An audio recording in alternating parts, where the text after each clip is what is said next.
Bonjour. En 15 ans, l'enseignement supérieur a beaucoup évolué en Fédération Wallonie-Bruxelles. Les décrets se sont succédés et ont complètement réformé l'organisation des études proposées par les universités, les hautes écoles et les écoles supérieures des arts. On peut légitimement se sentir perdu face à ces nouvelles règles du jeu. Nous vous proposons ici quelques balises. Tout commence par un premier cycle d'études appelé bachelier. Ce terme générique désigne en fait deux formations différentes, le bachelier professionnalisant ou bachelier de type court. Il prépare directement au marché de l'emploi. Le bachelier de transition ou bachelier de diplôme, par ailleurs, lui n'est pas prêt à l'emploi, mais prépare à la poursuite d'études dans un deuxième cycle appelé master. Le master s'appuie sur les acquis du bachelier de transition pour finaliser la formation et préparer au marché de l'emploi. L'enseignement supérieur de type court associe étroitement la théorie, la pratique et les stages en milieu professionnel.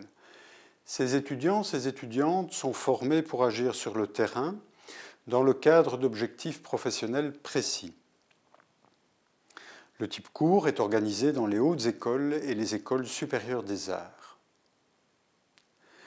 L'enseignement supérieur de type long se fonde, lui, sur l'analyse, la conceptualisation et l'expérimentation. Il dispense une formation à la fois générale et approfondie. Générale en premier cycle, le bachelier, et approfondie en deuxième cycle, le master. Ces étudiants, ces étudiantes s'y forment à une démarche scientifique polyvalente et développent une approche réflexive basée sur l'abstraction. Le type long est organisé, lui, dans les universités, mais aussi en haute école et en école supérieure des arts. L'étudiant ou l'étudiante qui a réussi un bachelier de type court peut accéder à un master par un système de passerelle. Il peut s'agir d'un master en haute école, en école supérieure des arts ou à l'université. C'est un arrêté de la communauté française qui précise pour chaque bachelier la liste des masters accessibles. Dans la plupart des cas, des crédits complémentaires seront ajoutés au master, ce qui aura pour conséquence d'en allonger la durée. Le bachelier compte généralement 180 crédits répartis sur 3 années minimum. Le master, généralement 120 crédits répartis sur 2 années minimum. Le crédit est l'unité correspondant au temps de travail consacré par l'étudiant ou l'étudiante pour chaque cours. On parle maintenant d'unité d'enseignement ou UE. On estime qu'un crédit représente environ 30 heures de travail étudiant. Plus une unité d'enseignement compte de crédits, plus elle impliquera une charge de travail élevée.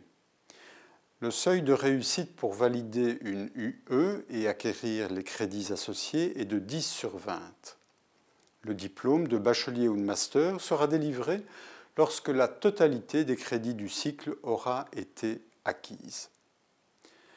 Pour en savoir plus sur les conditions de réussite, consultez le site mesetudes.be ou encore les capsules 1 minute pour comprendre réalisées par l'UNAMUR. En résumé, 3 notions à retenir pour bien comprendre l'enseignement supérieur en Fédération Wallonie-Bruxelles: le crédit ou unité de mesure du travail étudiant, le cycle qui réunit en un tout cohérent un volume d'unités d'enseignement et qui débouche sur un diplôme de bachelier ou de master, et la passerelle, un processus permettant de poursuivre une autre filière d'études en faisant valoir ses acquis antérieurs. Pour entamer des études supérieures en Fédération Wallonie-Bruxelles, le certificat d'enseignement secondaire supérieur, CESS, est généralement suffisant. Mais il y a des exceptions. À l'université, l'accès aux études d'ingénieur civil architecte, de médecine et de médecine dentaire requiert la réussite d'un examen d'admission à caractère mathématique et ou scientifique. Et l'entrée dans les études supérieures des arts implique également le passage par une épreuve d'admission. Sa forme peut varier d'un établissement à l'autre, mais il porte le plus souvent sur les aptitudes artistiques et le projet du candidat, de la candidate.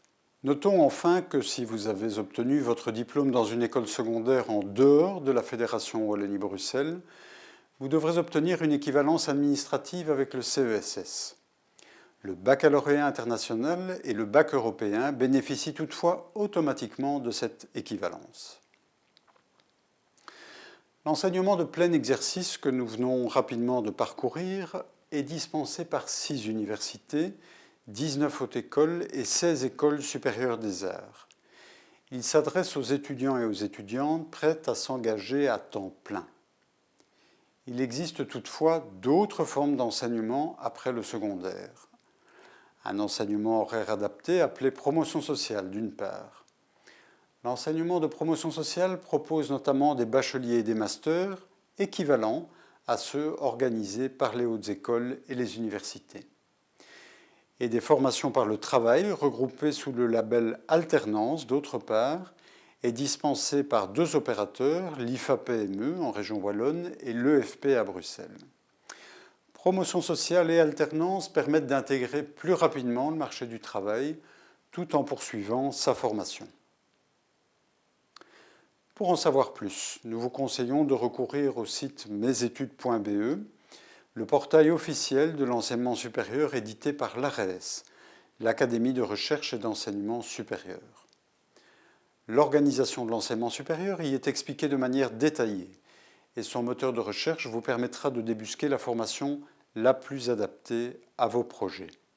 Bonne recherche!